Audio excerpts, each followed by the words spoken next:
তো কেমন আছেন সবাই? আপনাদেরকে আবারও স্বাগত জানাই অদৃশ্য হাতছানি ইউটিউব চ্যানেলে আবার একটা নতুন এপিসোডে। তো আজকের এপিসোডে আমরা কথা বলবো এমন এক এন্টিটি বা অবয়বকে নিয়ে যেটা কিনা আমরাও বুঝতে পারি না পুরো ঘটনাটা পড়ে। তো চলুন বেশি কথা না বলে শুরু করা যাক। আর হ্যাঁ, শুরু করার আগে একটা কথা বলে নিই যে এখানে শোনানো ঘটনাগুলো আপনি বিশ্বাস করবেন কি করবেন না সেটা সম্পূর্ণ আপনার ব্যক্তিগত ব্যাপার। এক্ষেত্রে অদৃশ্য হাতছানি ইউটিউব চ্যানেল কোনোভাবেই দায়ী নয়। তো এটাও একটা অনেক পুরনো ঘটনা। এটা সম্ভবত স্বাধীনতার 10 বছর পরের ঘটনা। এটা হচ্ছে সত্য ঘটনা অবলম্বনের একটা উৎকৃষ্ট নিদর্শন। যে কোনো কিছু হয় বা হয় না, মানুষের মনে অনেক দ্বিধাদ্বন্দ্ব থাকে। বর্তমানে আলোর যুগে অন্ধকার যে কতটা পিছিয়ে আছে তা হয়তো অনেকে জানে না। তো আলো আর অন্ধকার যে সমস্থানিক, তার বর্ণনা পুরোনো কালে দেখলে বোঝা যায়। এটা হয়েছিল আমার একটা দাদুর সাথে। ঘটনাটার স্থান হচ্ছে কোলাঘাট।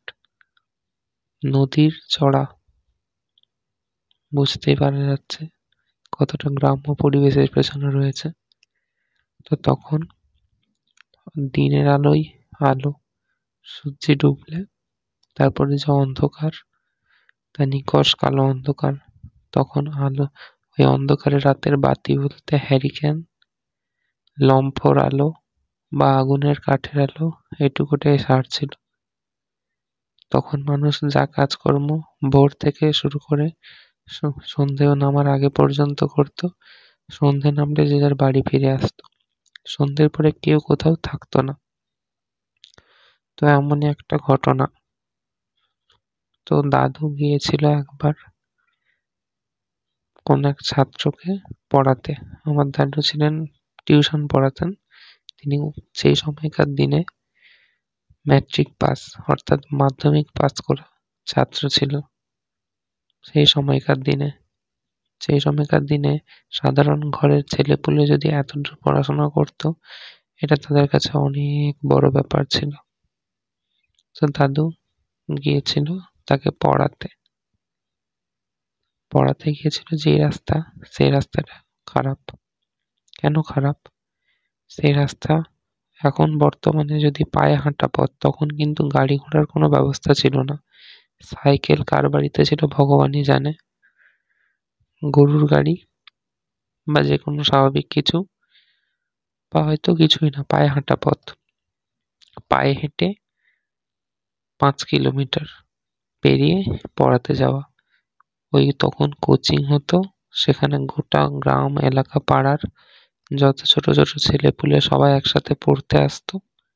সেখানে কোনো শ্রেণী বিভাগের কোনো নির্বিশেষ ছিল না। শিক্ষক যেতেন, উনি পড়াতেন, 2 ঘন্টা 4 ঘন্টা পড়াতেন, তারপরে আবার বাড়ি ফিরে আসতেন।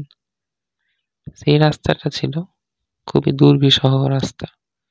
কেন না, সেখানে যাওয়ার পথে অনেকগুলো স্বাভাবিক কথা যেটাকে বলে শ্মশান, কবরস্থান, বাঁশবন, নিচু জমি, জলা, ভাগাড় ইত্যাদি বিভিন্ন জিনিস ছিল।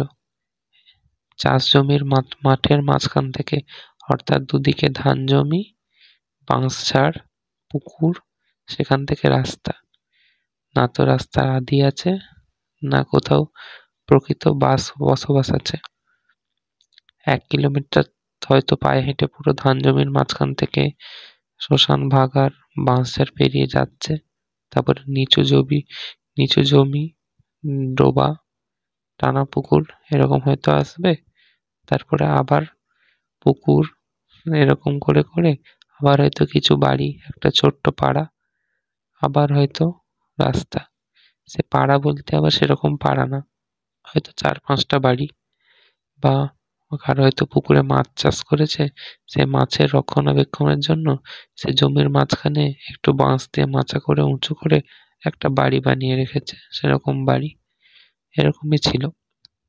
এর বেশি কিন্তু সেরকম লোক বসতিও ছিল না। যেখানে পাড়া সেখানে অনেকগুলো বাড়ি, তারপরে ব্যাস ফাঁকা ধান জমি, মাঠ, ফুল বাগান, ফুল চাষ, সময়টা ছিল শীতের। শীত মানে তখনকার শীত প্রচন্ড, বীভৎস ঠান্ডা সে সময়।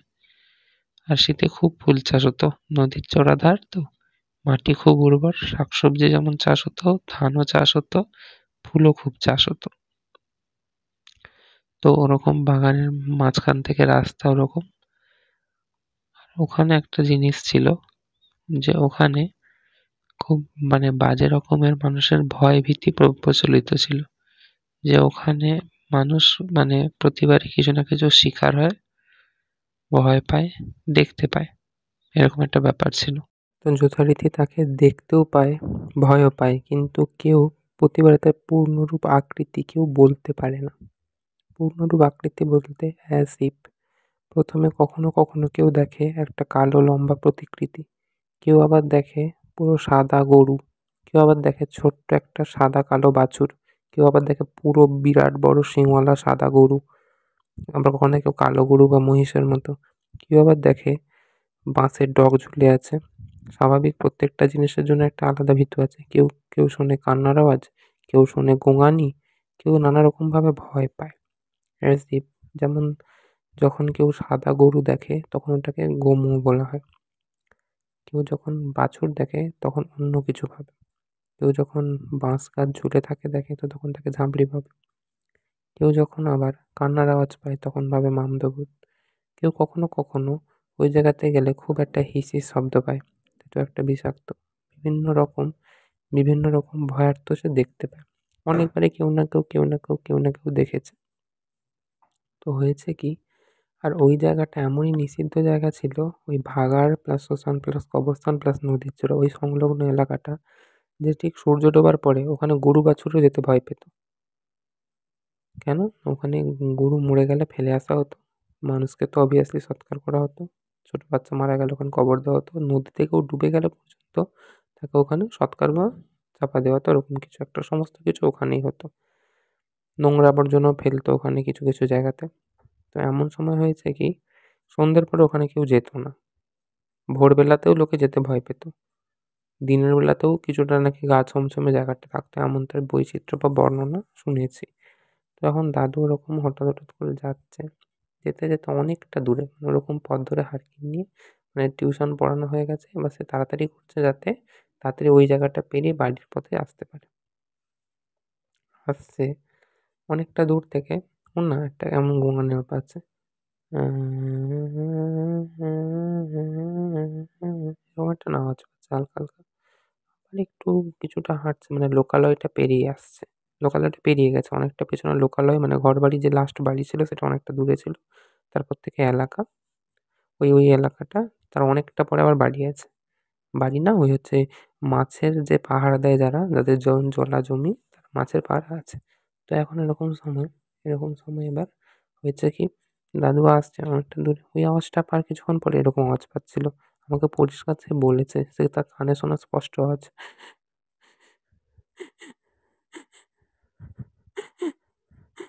কেউ কাঁদছে এরকম একটা আওয়াজ পেয়েছে। তখন দাদু বলছে, ওরে, এরকম তো কেউ কোনো গল্প বলেনি আজ পর্যন্ত, মানে শোনা। হারকিনের আলোটা কিন্তু হাতে আছে, আর সবাই যেন আগুন দেখলে তারা নাকি ভয় পায়, স্বাভাবিক। কিছুক্ষণ পরে দাদু বলছে কাহিনীতে টুইস্ট ওখানে, কিছুক্ষণ পরে দাদু বলছে চোটাস চোটাস চপ্পলের যে আওয়াজটা তার পেছন থেকে আসছে। আর স্বাভাবিক লোক একটা জিনিস জানে যে কেউ পেছন ঘুরে তাকাতো না, পেছন ঘুরে তাকাতো না, ঠিক আছে? তো দাদু এবার প্রচণ্ড ভয় পেয়েছে। দাদু কিন্তু কিছুটা এই মানে একদম মানে 100% ভয়ের ভিতরে, মানে ওই আর কি 95% ভয় নিয়ে 5% সাহস নিয়ে যাওয়া, যেটা আর কি ওরকম করে আসছে। দাদু বলে পেছন থেকে না আমাকে কে ডাকলো, মেয়ের আওয়াজ, বলে এরকম সন্ধেবেলা মেয়ে, হয়তো কোনো ছাত্রীর মা বা বাবা হবে। দাদু দেখছে, মানে আর ভাবে এরকম পুরো পেছন ঘুরেনি, একটু আর ভাবে তাকে দেখছে পেছন থেকে না এটা কে আসছে, মানে এরকম সাদা কাপড় বা ওরকম কোনো কাপড়ের বর্ণনা দেয়নি, বলেছে যে একটা কে মহিলা এলো তার পাশে পাশে না যাচ্ছে, ঠিক আছে? মহিলাটা তার একটু দূরত্ব বজায় রাখছে, মহিলাটা না কেমন ঘোমটা দেওয়া। এবার আস্তে আস্তে সন্ধে পুরো অন্ধকার হয়ে গেছে, মহিলাটা দেখছে ঘোমটা দিয়ে তার আগে আগে যাচ্ছে, তার পেছন পেছন। কিছুটা দূর যেতে একটা কোণ বাঁকের ওখানে দেখছে মহিলাকে না দেখতে পাচ্ছে না। দাদুও একটু লম্বা চম্বা মানুষ, খুব লম্বা না, মিডিয়াম। মহিলাটা, মহিলা মানে তার থেকে নিশ্চয়ই একটু হাইটে ছোট হবে, তো ওরকম মহিলা ব্যক্তিত্ব দেখে না যাচ্ছে। হঠাৎ করে না ওই জায়গাটায় মিলে গেল। আবার যখন ওই বাঁকটা ফেলে আরেকটু এগিয়ে সোজা যাচ্ছে, তখন না আবার হঠাৎ করে মহিলাটাকে দেখতে পেয়েছে। দেখতে পেয়েছে দাদুর না ভয়ও খুব ভালো, ভয় ভালো রকম ভয় লাগছে। আসল ভয় তারপর থেকে। তারপরে হঠাৎ করে দেখছি না খুব বিকট একটা না কেমন বাজে বিচ্ছিরি আঁশটে বা এরকম ফালতু একটা গন্ধ, নোংরা গন্ধ। যদিও সেই ভাগাড়টা অনেকটা দূরে এখন, এখনো তো 10 পা। তবে একটা এক্স্যাক্টলি সেই জায়গা থেকেই তো গন্ধটা আসবে, খুব তো দূরে না যে এখনের যেমন ময়লা ভ্যাটে এমন নোংরা ফেলানো হয়েছে, মানে পাশাপাশি 5 কিলোমিটার, মানে কি বলবো, মানে পুরো পাশাপাশি, মানে 10 মাইল পর্যন্ত লোকে গন্ধ পায়, ওরকম তো ব্যাপারটা নয়। কথার কথা একটা। ওরকম তখন গ্রামের মানুষের কি হতো, সবজি পচা ফ্যান যতটুকু পাওয়া যায় সেটুকুই নোংরা। এরকম তো নয় মাংস মাছ এরকম ফেলানো, এরকম ফালতু কোনো জিনিস ছিল না তখন। তো বলছে যে এই এত দূর থেকে তো গন্ধ পাওয়ার কথা নয়। এবার দাদু দেখতে পাচ্ছে সামনের দিকে যে মহিলার আকৃতির না হঠাৎ করে পরিবর্তন হচ্ছে। দাদু দেখছিল মহিলাটা ছোটখাটো, কিন্তু দাদু এখন সামনের দিকে তাকিয়ে দেখে মহিলাটা বেশ লম্বা চম্বা। হঠাৎ করে সেই দাদু ভাবছে হয়তো সেই মহিলার বাড়ি ছিল, হয়তো চলে গেছে এখানে।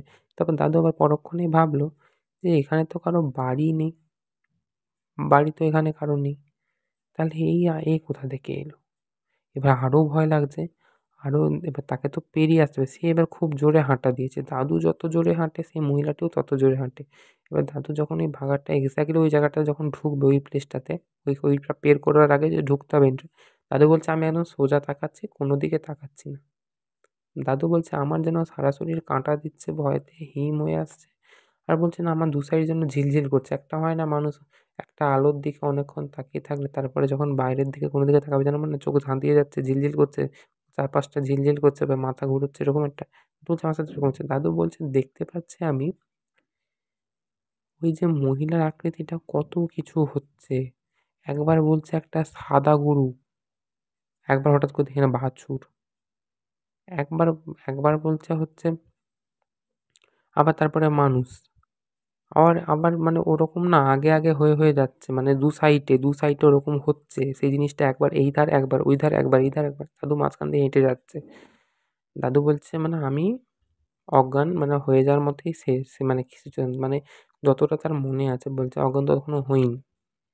খুব জোরে জোরে এবার ছুটা লাগিয়েছে। দাদু যে ছুটা লাগিয়েছে সেই জিনিসটা দাদুর সাথে সাঁই সাঁই সাঁই সাঁই সাঁই সাঁই করে পাশ থেকে যাচ্ছে। দাদু বলছে শেষে যেটা দেখলাম মানে সেটা মানে আলাদাই। বলছে মুখটা গরু, মুখটা গরু, হাফ, মানে মানুষের মতো হাত আছে। আলাদা জিনিস। মুখটা গরু, মানুষের মতো হাত আছে, কোমর আছে, কোমরের নিচ থেকে আবার নাকি গরুর মতো লেজ আছে। জিনিসটা সোজা হয়ে দাঁড়ালো এক সাইডে।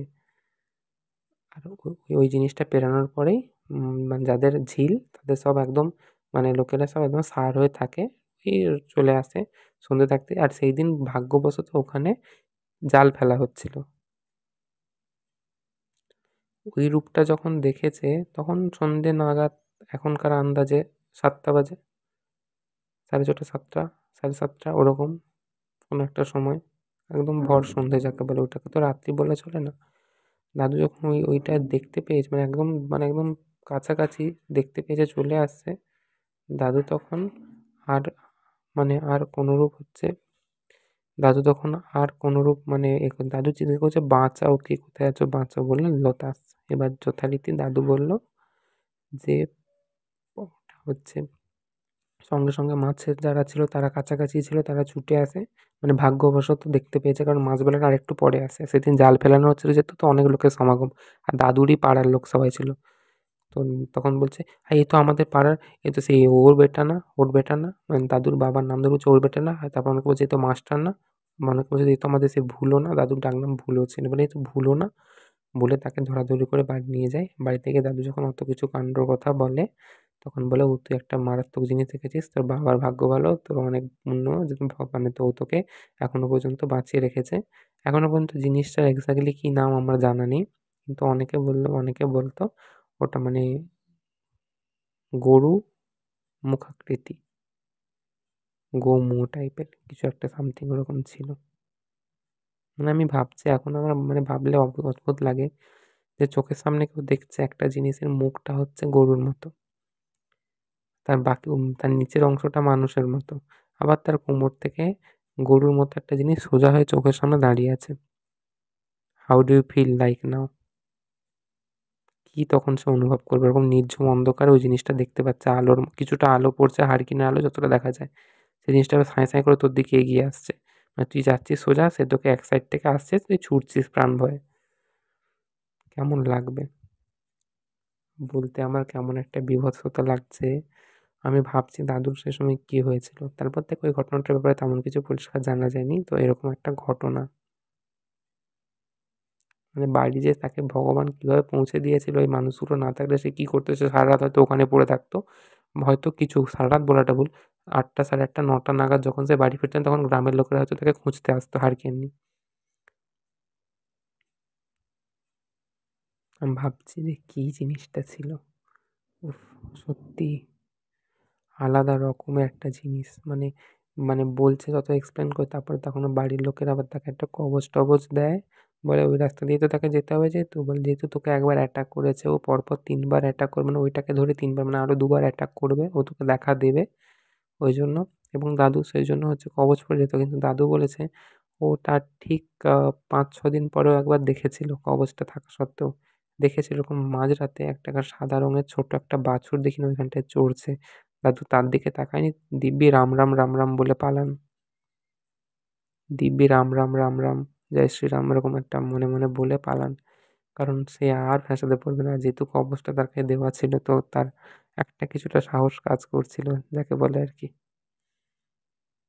তারপরে তাকে দেখতে পান যেহেতু ২য় বার সে বুঝতে পেরেছে মানে যিনি বা যেই ব্যক্তিত্ব ছিলেন, আমি অশরীরী বলে তাকে আমি অসম্মান করব না। তো যিনি ছিলেন তিনি বুঝতে পেরেছেন যে এর কাছে কিছু একটা প্রোটেকশন আছে। ওইজন্য সে তাকে আর অ্যাটাক করেনি। সে দূর থেকে মানে সে তাও তার কতটা ক্ষমতা, সে তাকে জানান দেওয়ার জন্য এসেছে যে, "এই দেখ আমি কিন্তু আবার এসেছি তোকে অ্যাটাক করব।" বললাম, "না আমি আছি।